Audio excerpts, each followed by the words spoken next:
Ready. Okay. Good evening.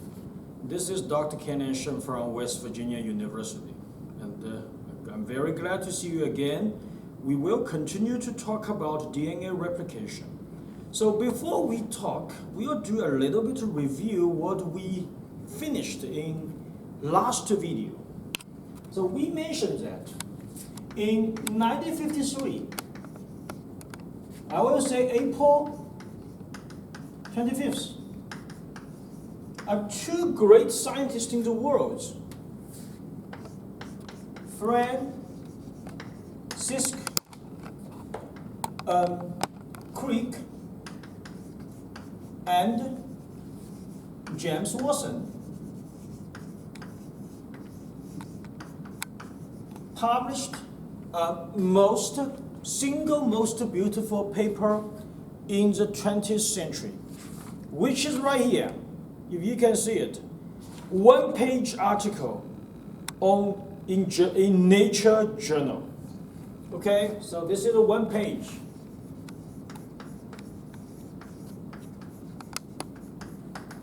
Article in Nature. And what this tells us, the DNA double helix.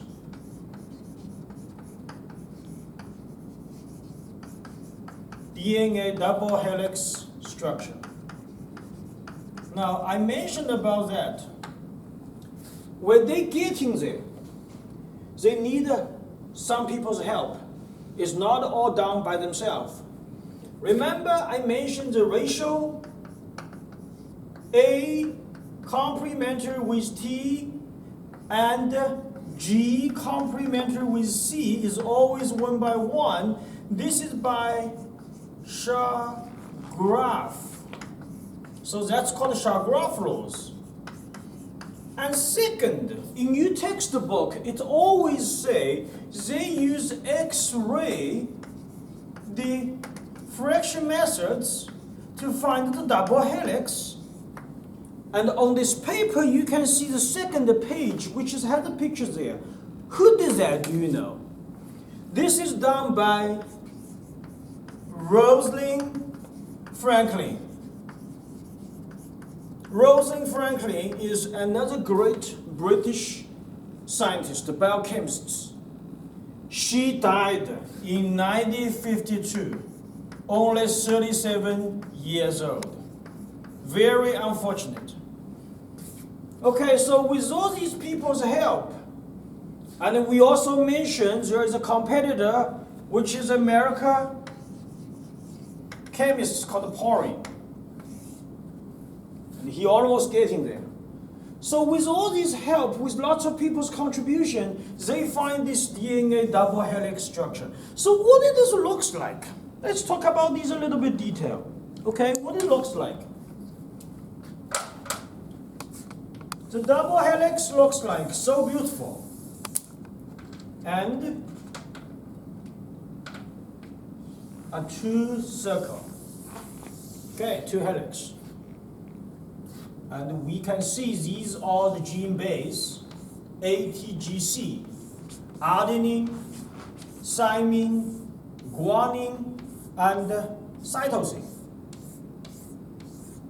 Okay? So when they have this beautiful double helix comes out, what is this width? It's very small. It's only 2 nanometers. Now, how about one twisted helix? What's the height of that? It's 3.4 nanometer and composed by 10.5 BP base pair. Therefore, each small base pair is equals 0.34 nanometer.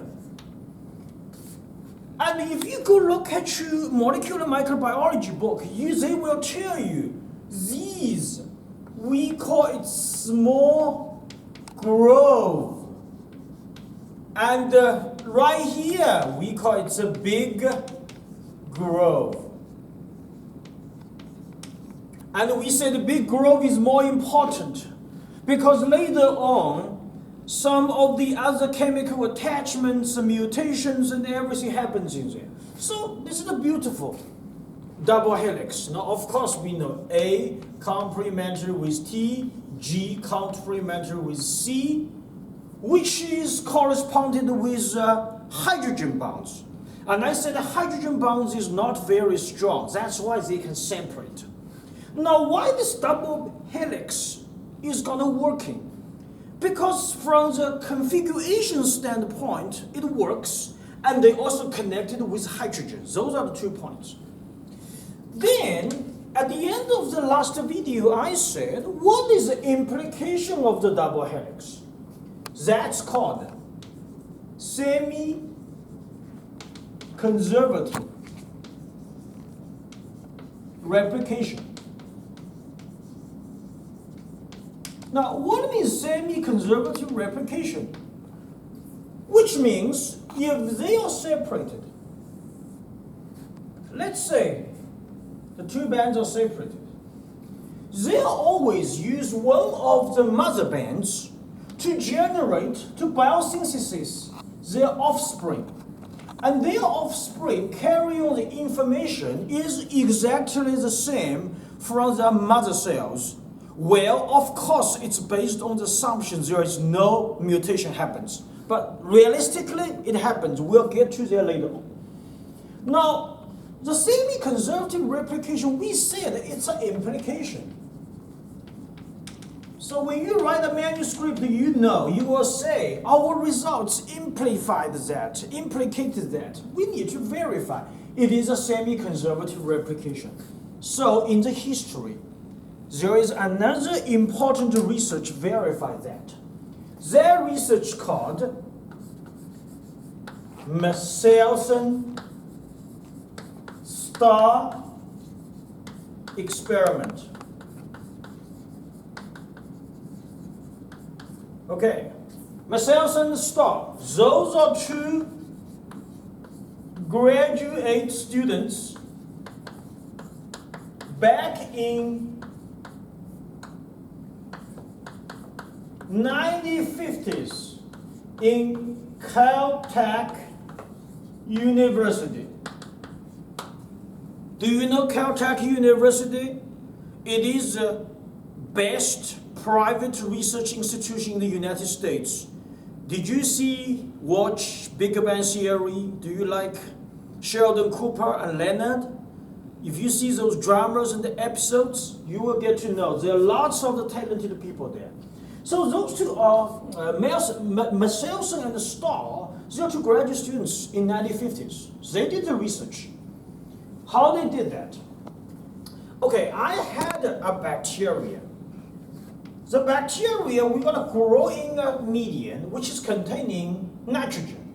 Nitrogen usually is 14. And they can do a small isotope, then become nitrogen 15. So what's the difference? Of course, the molecular weight. A little bit difference. This is gonna be heavier, this is gonna be lighter. So what they do? Okay, I had a double helix. Okay, the double helix like this. I'm gonna grow in them in the media, which is filled with N14. I'll grow it in this bacterial medium.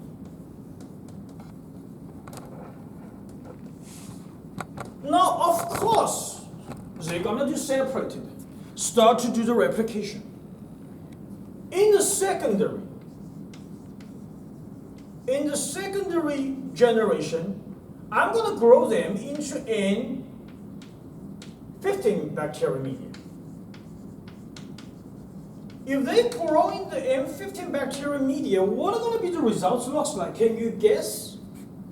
Now, some of them will be like this. So one of them will be N14, then another one will be N15. Some of them could be like this. And also one of them will be N14, another one will be N15. Of course, you're going to have something looks like O N14. You will have something after replication. It's all going to be N15. It's going to be a good combination. Now, how they do that? How they verify it is a semi-conservative replication. They are going through a high-speed centrifuge. This centrifuge, so they do a high-speed centrifuge. They're going to add something there, which is Sicilian chloride. Once they add the Sicilian chloride, what's going to be, they're going to cause a precipitation which will be gradually precipitated based on the molecular weight. So what happened is, when they do the isolation, let's say here is N14, and the bottom will be N15. They find that their offsprings are right in the middle. Some of them will be N14, some will be N15. It's going to be a good combination with them. The percentage somewhere between 1% to 90%. So this means confirmed the DNA replication is semi-conservative. Because if it's not semi-conservative, then we say otherwise all offsprings or daughter cells will be either N14 or N15. It's never going to be the combination. Okay? So this is a very important research to verify the semi-conservative replication of the DNA. Okay, so getting here, we finished talk about history, finished talk about the semi-conservative replication, then we're going to go to the detail of how really they're going to work for the replication. Okay, now, before that, I want to mention Francis Crick had this beautiful paper published. Afterwards, he's continued working. Then, around 1958, he comes out with a very important theory. We always talking about it's a flow chart of the modern molecular microbiology, which is called central dogma.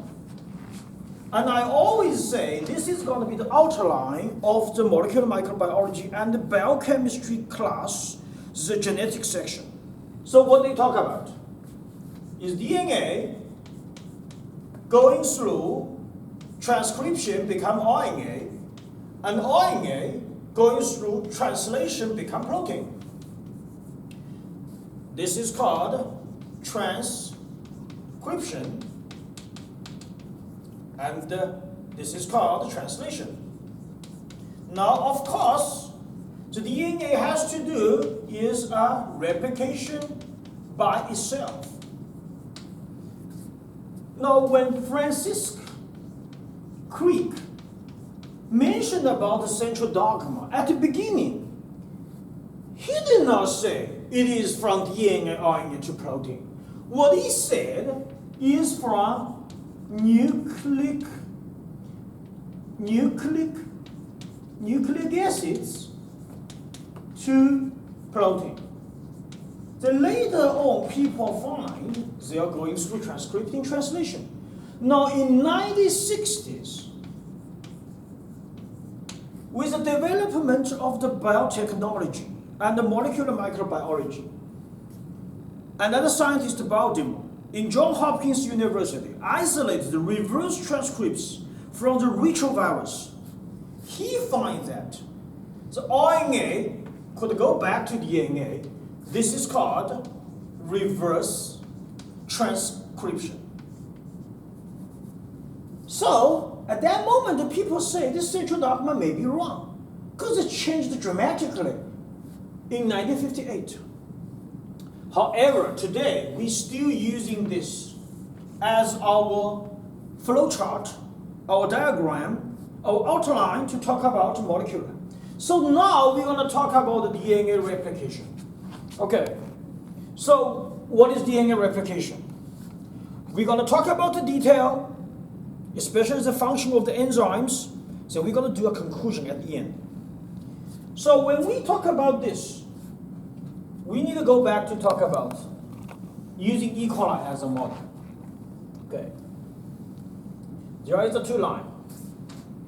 DNA double helix, anti-parallel. One of them running through 3' to 5'. Another one running through 5' to 3'. Opposite direction. Okay. Everything happened from replication. They are in this area. It's a Y shape. So we call replication fork. Now, when they started to have the replication fork, have anything initiated, they need a group of a protein. That is called DNA protein, or in your textbook, which is called DNA protein. Now, what are they? That is then A, then B, and then C.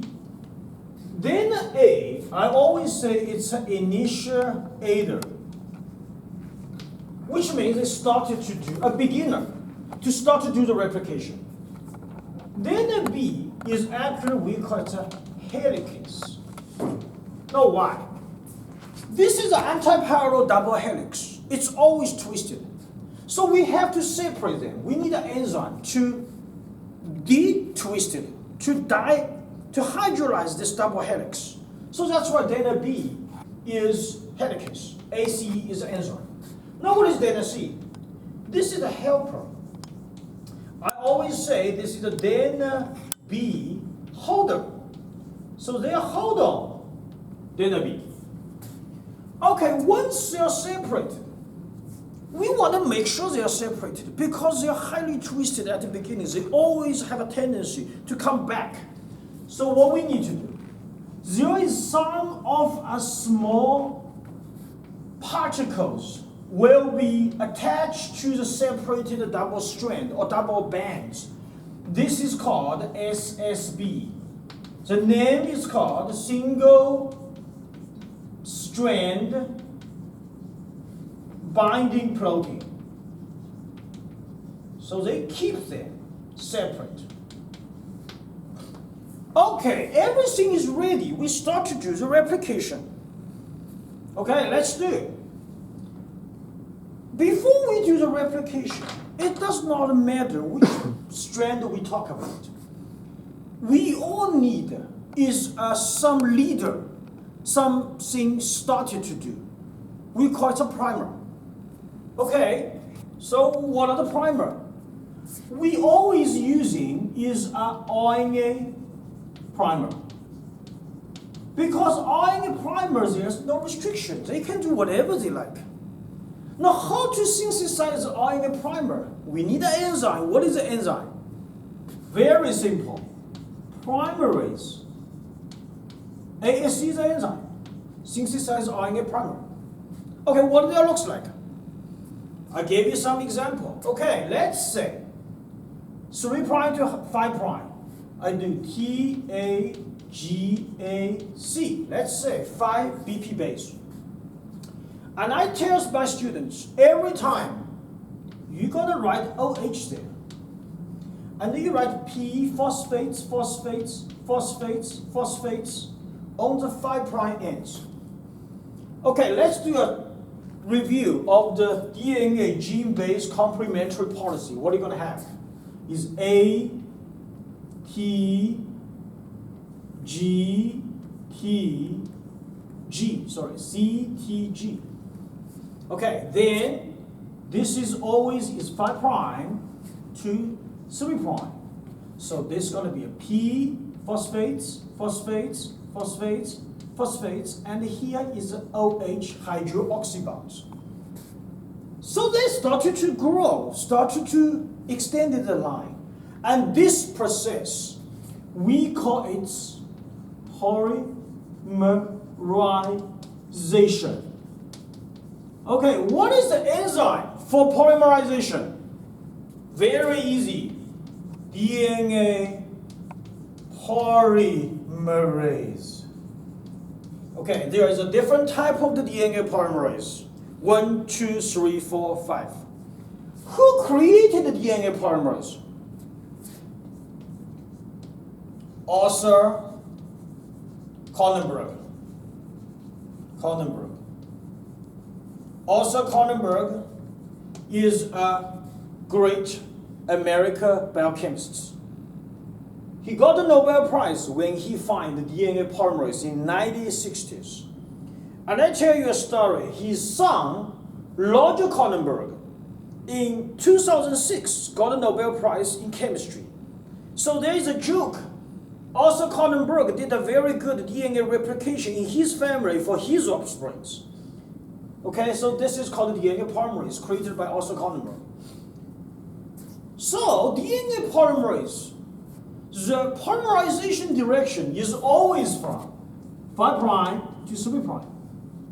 So on the top bands, we have an RNA primer.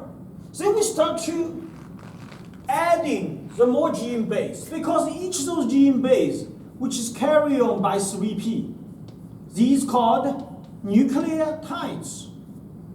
So let's say G, we have it. Okay, C, we have it. Then they're gonna add it. Okay, based on the gene complementary theory. Okay, then they can start to do. Now, have another question for you. How fast is the DNA polymerization gonna do? How efficiency of this enzyme? I tell you very fast. They can do 2000 BP per second. Very efficiency. Okay, this band started to do very smoothly. We call it leading band.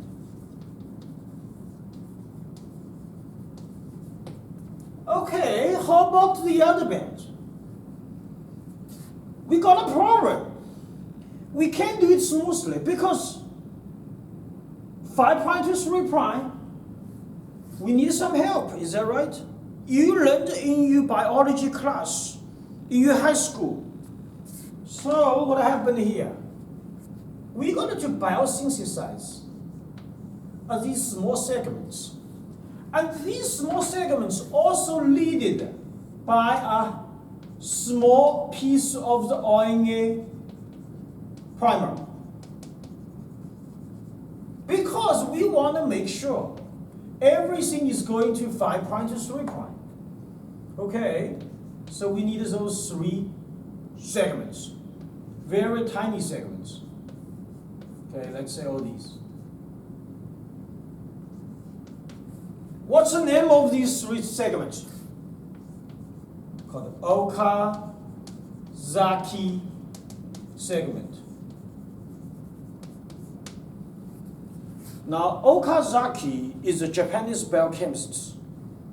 He only had 40 years life, died in 1960 something and 42 years old. And the people say if he's still there, he can live another 10 years, he will have awarded by Nobel Prize. And this is the breakthrough. Now here is the question. You know the answer. It's the Okazaki segments. And by the way, this is called a landing band. Now why we need that? The question is why? Now there is a 2 theory talk about that. I want to mention. Number 1, this is everybody knows it. From 3 prime to 5 prime. So you biosynthesize from 5 prime to 3 prime. There is available hydroxy bonds there. However, in the opposite direction, there is no free available hydroxy bonds. So it's not going to work. So the first reason from the structure standpoint, there is no free available 3' hydroxy base. There is a second reason. What's the reason? That's from the energy standpoint. Look at the top, the leading band. You grow, each individual nucleotides, they are carrying 3 phosphates. And then they add it, they're going to hydrolyze too. Then they add it. How about if they go opposite direction? It's not going to work, because if 3' to 5' works, then you will hydrolyze phosphates from growing strand. And this is energy feasibility does not work. It will not work. In other words, this delta G is not negative, or is not negative enough. Okay, delta G calculated by delta H, delta S, and T. Entropy and enthalpy. Okay, T is Kelvin. The international units of the temperature. So I give you one story, you can understand it. In the leading band, when each individual nucleotides added, they're carrying the money by themselves. This is something you go to Nanjing Agricultural University. You pass the national admission exam, you have to pay the tuition, is that right? But how about on the other side?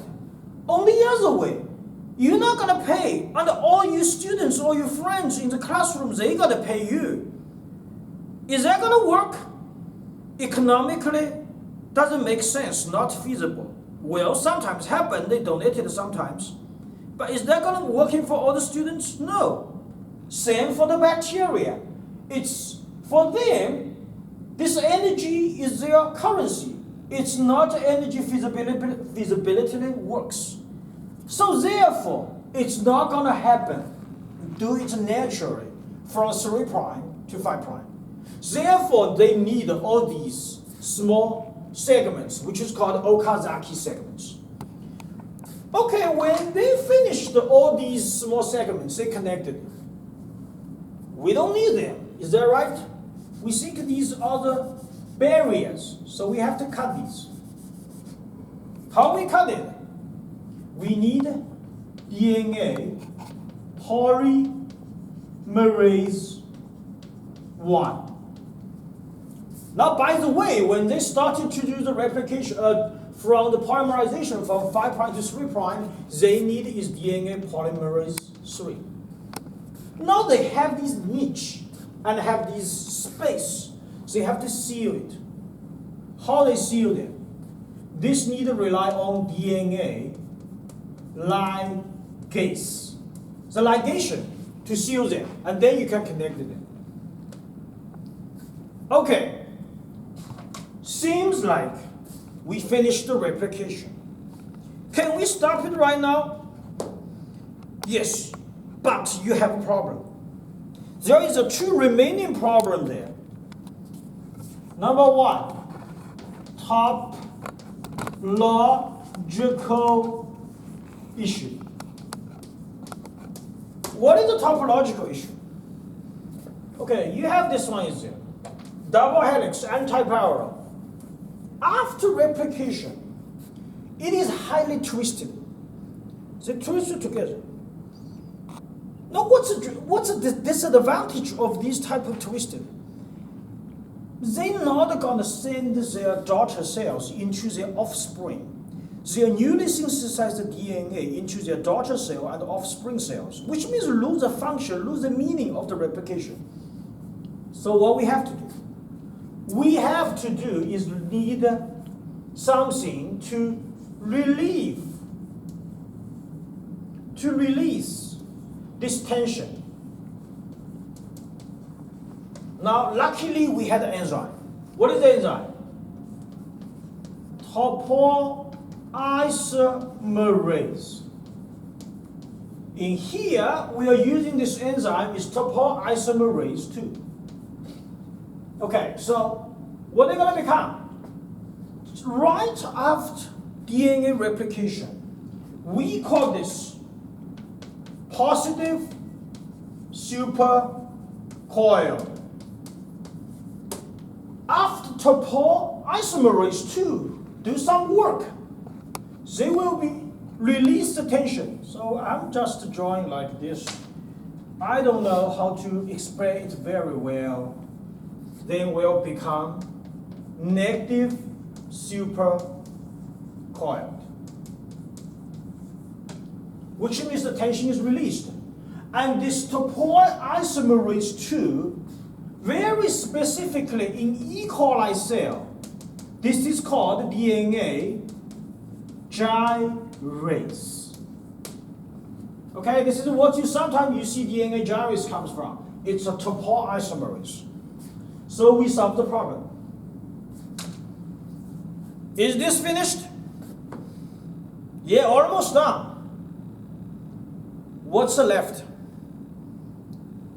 We said that this DNA polymerase, also Collenberg find it, and then, sorry, there's no ER here, and then they do efficiency, 2,000 base pair per second, high speed. Is there a mistake going to generate? No, well, of course. So we have a second question. Fidelity issue, which means how accuracy after replication. Okay, so here is the thing. Right after replication, if we don't do anything, there is a mistake going to happen very often. Usually the error happen is 1 per 1,000 cell. So that equals 10 to the minus 3.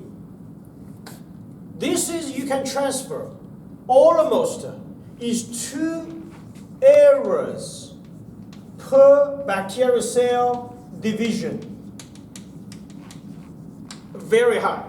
We cannot accept that. So what we do? And very lucky, the bacterial cell prepared for that. They had proof reading capability. What is that? They rely on DNA polymerase 3. So we mentioned DNA polymerase 3 has polymerization from 5' to 3'. Now don't forget, DNA polymerase 3 has another function. They could go opposite direction, 3' to 5', to do a proofreading because they have a 3' to 5' exonucleus. So what they do? I gave you an example. We had a 5' to 3'. Okay, 3' to 5'. We had ATGCC. I have AACGG. Sometimes I made a mistake. I have a CCC.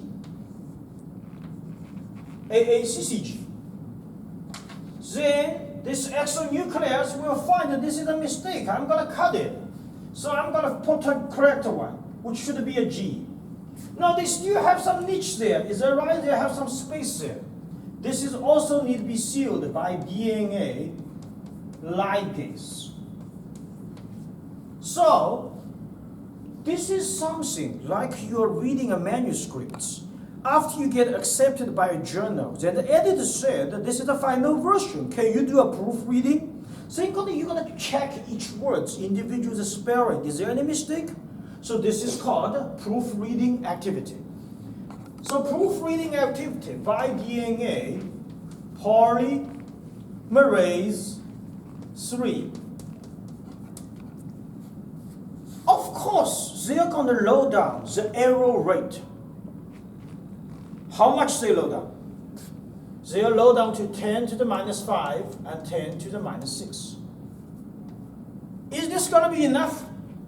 No. It's still too high. What's the results that are going to happen if in the animals and the human beings? It's going to cause cancer because too much higher mutations. Let's say colon cancer, that's one of the cancer caused by DNA replication, generate too much mutations. Okay, what they do? They have another system called mismatch repair system. This they need to rely on CH3. So the correct one, they usually add a CH3 there. Let's say this one is correct. They add a CH3 there to mark it. What is CH3? Methyl. That's called a methylization. The enzyme called methylase. Okay, now, is there still going to have a mistake happens after mismatch repair system? Yes, but very low. So they could decrease the error to around 10 to the 7 to 10 to the 9 per minus 7 minus 9 error per cell division. Okay, sometimes it works. Sometimes the bacteria in a very stressed environment, they do the replication. Using these two systems, they're not going to solve the problem. Therefore, if in a life-threatening situation, they will start SOS recovery system.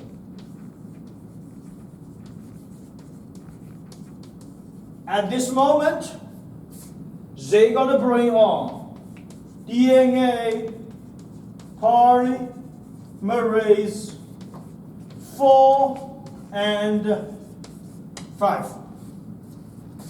Okay, so when we talk about here, we almost done. We are getting done to talk about the DNA replication from the beginning to the end. So we're going to do some of the conclusion. Is that okay? We do some of the conclusion right on the corner. So first of all, DNA replication is always 5' to 3'. Rely on DNA polymerase. And basically we are talking about here is polymerase 3 and polymerase 1. And I gave you homework. I believe that's always the exam question. What's the function of DNA polymerase 1 and 3? Second, this is always a semi-conservative replication methods. Okay, which means the genetic information go to their offsprings will be exactly the same based on there's no mutation. If there's a mutation, they'll try their best to fix it. Okay, number 3. We talk about so far. There is so many enzymes. So what you need to know is have you a notebook to record all of these enzyme function on your notebook. And then you can study all the time when you have a chance. And the last, I always tell my students, if you want to really study by yourself, go to read the single most beautiful article in the 20th century by Crick and Watson published in Nature. Okay, very easy to read. And then sometimes we have a small discussion in the classroom. Talk about that. Look at the double helix at the end. X-ray diffraction by Rosalind Franklin, a British scientist. She died too early. Okay, so thank you very much. And in our next video, we're going to continue to talk about the central dogma. We're going to talk about RNA transcription, and then we talk about protein translation. Thank you.